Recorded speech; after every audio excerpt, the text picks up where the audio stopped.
our drawing here, and this is by no means what I'm looking for your actual project or the drawing thing. These are just quick examples. So I'd want you to do some things maybe where you're like making brushes that are made up of a variety of shapes, kind of like how you did your alien. So imagine like you make your own leaf brush, for example. But I'm also going to cover how to add images, so that might be an option. But so not simple things like this. All right, and now I'd like there to be some instructions, so we're going to add some text.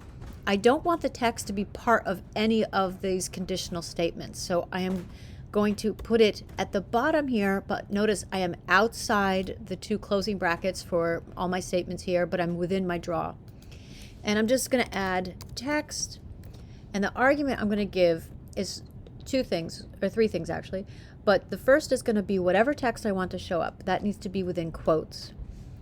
And so I want to give the instructions. So maybe here you would give like the name of your drawing program, like draw a landscape, you know, or something like that.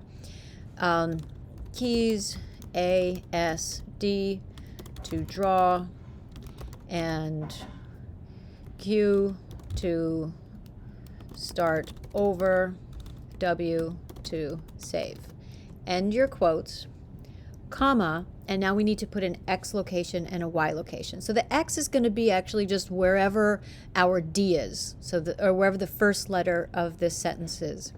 So I'm going to put it just over like 100, and kind of, I think I want to have it towards the bottom, so I'm going to put it at 750 and close that out with a parenthesis and a semicolon. And so let's look at that. Oh, and there it is, showing up right at the bottom. So with text size, maybe I'll give it like 28. I could give it a fill. That's too big. It's not fitting. 22. Okay. So now here's the one thing, is I don't want anyone to be able to draw on top of my instructions, because that's just something I just don't want to happen.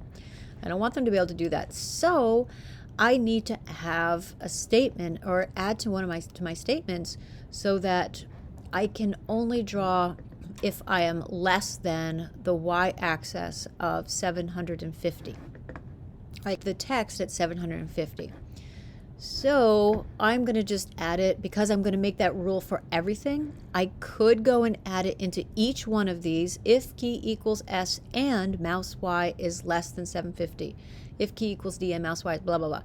That's too much. So let's just add it into this. If key pressed and mouse Y is less than, I think I want to say a little bit, I'll go a little bit higher, 700.